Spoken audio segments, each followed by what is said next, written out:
Today we're going to be talking about ganks, specifically around top lane. Remember, just like the mid lane ganking video that we did a little while ago, this applies to all roles. If you're leaving your lane and heading towards top, that's a gank. It's not just for junglers. If you guys are interested in more stuff about ganking, make sure to like the video. That way I know to make a bot lane ganking guide and round out the whole trio. While you're at it, make sure that you subscribe and turn on your notifications. That way when the video does come out, you won't miss it. Picture this. A nice beach, maybe some palm trees, a lounge chair right next to the ocean, last hits being traded away forever. That's the situation that every top laner wants. Your job is to upset that as quick and as well as you possibly can. So let's get into exactly where and how you can do so. There's two kinds of ganks that are, shall we say, standard to top lane. Everybody can do it no matter what side you're playing on, blue or red. The first thing we're going to be talking about is the newest addition, and that is the Alcove. The Alcove makes some crazy lane ganks possible. The brushes actually extend a little bit towards the Alcove and can keep you as a jungler or a laner who's roamed hidden enough that the enemy can't see you walk around the back. This can let you completely flank your enemy all the way from the bush closest to their tower.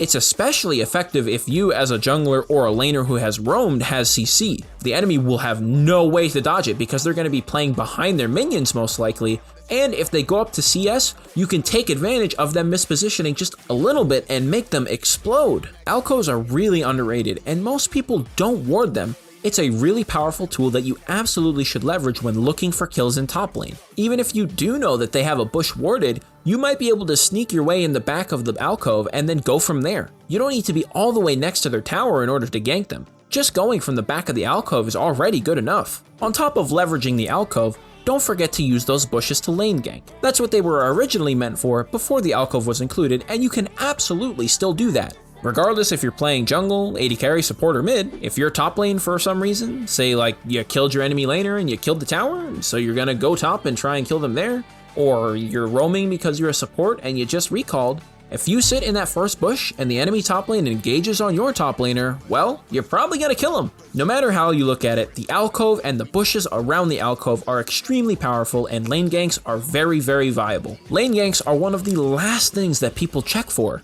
Since it's the stuff that people least check for, let's talk about the other more standard stuff next. Everybody has access to the river, and that's the simplest gank that you can do. Regardless of what side you're playing from, everybody can walk there and get right into the middle of top lane. Exactly how you get there will matter though. You have three options. One is the blast cone. Even if you're on red side, you can navigate around the river and head behind the enemy lane and use the blast cone to try and avoid their ward for as long as you possibly can. Obviously, no matter what side you're playing on, you can just simply run up the river. And then lastly, you can come in from Tribush no matter what side you're on. You can either run all the way around if you're on blue side, or from red side, you have easy access from your Krugs or red buff. The river mouth is a pretty big opening, and it's not that hard to cover with just one ward.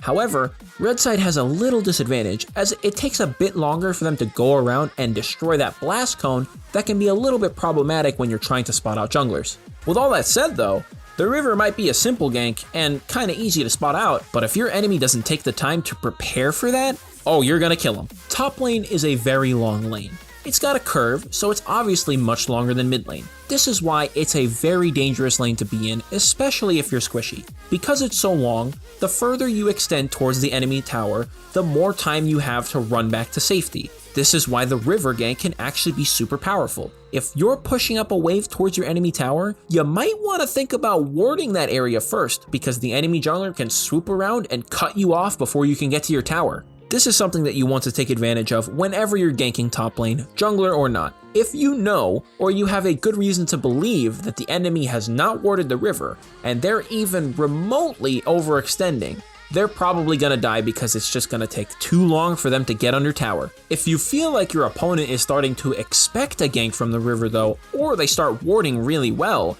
you might want to start switching things up, maybe with one of those lane ganks we talked about earlier, or stuff we're gonna cover now. So let's talk about that Tribush area. Obviously, if you're on red side, it's kinda shallow and probably isn't gonna work unless the enemy is like right up on your tower. Your options here are kinda limited, but it does feed directly into the river, and you still got some options, especially with those lane ganks we mentioned earlier. When you're playing on blue side though, this is where it really shines. Also, keep in mind, since Summoner's Rift is mirrored, if you're playing on red side, bot lane is the lane where you have advantages to gank. We'll cover that when that video comes though. So you're on blue side, you're jungle, mid, maybe support, and you're roaming to top lane, you're going for that gank. What are your options that are a bit more sneaky? Well, if you walk in towards the enemy's raptors, you can go all the way around and gank the enemy top laner from their Tribush. This is effectively that deep gank we spoke about in the mid lane ganking video. It can be spotted out way ahead of time, but if the enemy has no ward spotting it, it's probably gonna work. Even then, if they notice that you cleared a ward in the pixel brush all the way in the river, it might not register to them that you are going all the way to top lane after that.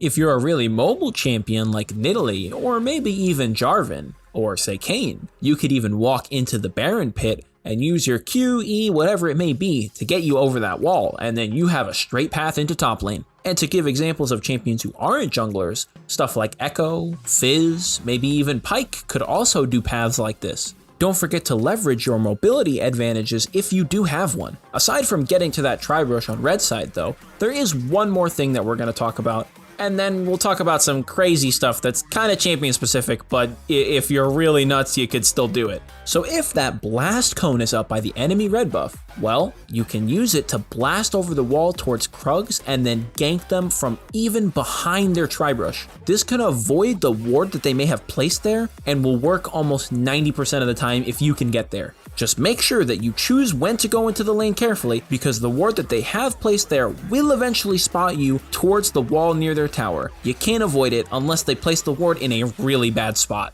And if you're playing a role that does damage, well, the enemy Krugs are up and the gank isn't gonna work. You got some free golden experience there, and you're denying it from the enemy jungler. This is important to keep in mind, especially as a laner. If you're roaming, you want to try and get something out of it. Never leave with nothing if you can. Maybe you clear a ward, maybe you steal an enemy camp, whatever it might be, make sure that you get something. It could even be as small as a ward. Before we get to the crazy stuff, let me tell you about something that's not even remotely close to being crazy. In fact, it's a brilliant idea. You should absolutely check out our website, GameLeap.com. You might be thinking, well, what's the point if I'm already here watching these videos? Well, we have a ton of content that is exclusive to just there, and we get to go way more in depth with stuff like champion-specific tutorials, even down to matchups. On top of that, we offer generic guides of all kinds. Don't forget that we're always looking out for what you guys want next, so make sure that you let us know. That way we can provide the best content that you guys are interested in. Don't just take it from me though. Make sure you go check it out and meet all of our other Challenger content creators. Back to the crazy stuff. So the less crazy version is if you're playing a champion like Zac, or maybe Rek'Sai, perhaps Talon, or even Alistar support. If you are on red side, you can go towards the enemy tower, towards the Tribush that's near that top lane tower. You can gank either by going over the wall, or as a tanky support like Alistar, you can run through and headbutt them deeper into the lane. Now, you might be able to tell that I'm hesitating when saying this because it's pretty risky. If you do it wrong, you might just completely fail and waste like 40 seconds. You could even go worse. If you mess it up as Alistar, you might just die underneath the tower. It's kind of risky and it's kind of crazy, especially if you're doing it on a champion who doesn't have that kind of mobility. But it's been done before, and there is a right time. But if you're playing something like Xin Zhao and you're walking all the way around, tanking 2 tower shots, be careful, you might just be inting. My best advice that I can give in this scenario is if you aren't sure, do not do it. If it seems like a bad idea, it probably is. Maybe just settle for stealing an enemy jungle camp or ganking another lane. The last thing we're going to talk about here is patience, and you might recognize this if you watch the mid lane ganking video, but don't click away just yet because it is different here. You want to be patient when you're waiting for a gank. Don't rush it, but don't try and wait super long either. I've said this before, you don't want to wait a full minute to try and get a gank off. It's just not worth it most of the time. The difference from mid lane though is that top lane is a very, very big lane. Usually champions aren't ranged either, so unlike mid lane, the importance of baiting and patience is really, really big here. If your enemy top laner is, say, an Ornn, even though he's pretty tanky, if he E's onto your laner and it's in the middle of the lane, even if the guy has flash, he's probably gonna die. There's just way more space for him that he needs to run through in order to be safe. Overextending is a much bigger factor here, so you want to wait for the enemy top laner to make a mistake that makes it so their tankiness does not matter. Usually they're going to be using defensive abilities when they go for trades so that they don't just get poked out of lane. When you see this sort of thing or see them try and aggress on your top laner, react to it, that's the time for the gank. In the same way that you're waiting for the champion to overextend, you also need to be patient with the minion wave, and you need to understand it too. If you realize that the enemy has a ton more minions than yours, and they're shoving towards your tower, well, wait for them to start pushing there. If they're overextending all the way to your tower in top lane, they should absolutely die. And this works everywhere, whether you're ganking from the river, Tribush, or even in the lane. You've got to wait for the minions to do part of your job for you. If you don't wait to sneak around through that alcove, well, the gank's probably not going to work. Or if you just gank the enemy top laner when they're maybe 2 flashes or 3 flashes away from their tower, it's probably not going to be enough. So you need to wait and recognize the good opportunities that come to you. At the same time as you're being patient with your enemy and their minions, make sure that you're not making the mistake of fighting on a wave that's too big for you to handle. If the enemy has like 10 caster minions, you might want to rethink that gank, because those minions are gonna hurt. At the same time, think about what your top laner wants. Maybe they just want to farm that wave, and it's fine if you can just keep them safe for a little bit. Ganking, regardless of what role you're playing, doesn't always have to end in a kill. You're just looking for an advantage that you can get. And sometimes it's as simple as pressuring your opponent and getting in their head. That's all the stuff that we're going to be covering for top lane, but if you're still hungry for more, make sure that you check out our website, GameLeap.com. Whether you're looking for top lane specific stuff, champion specific stuff, or just generic skills, we've got something there for you. If you don't see something there that you want to see though, make sure that you let us know and we can get to working on it. We've got several challenger level creators and we're always working to bring you guys the best content to take your rank to the next level. If you're looking for that type of competitive edge, make sure you check it out in the description below.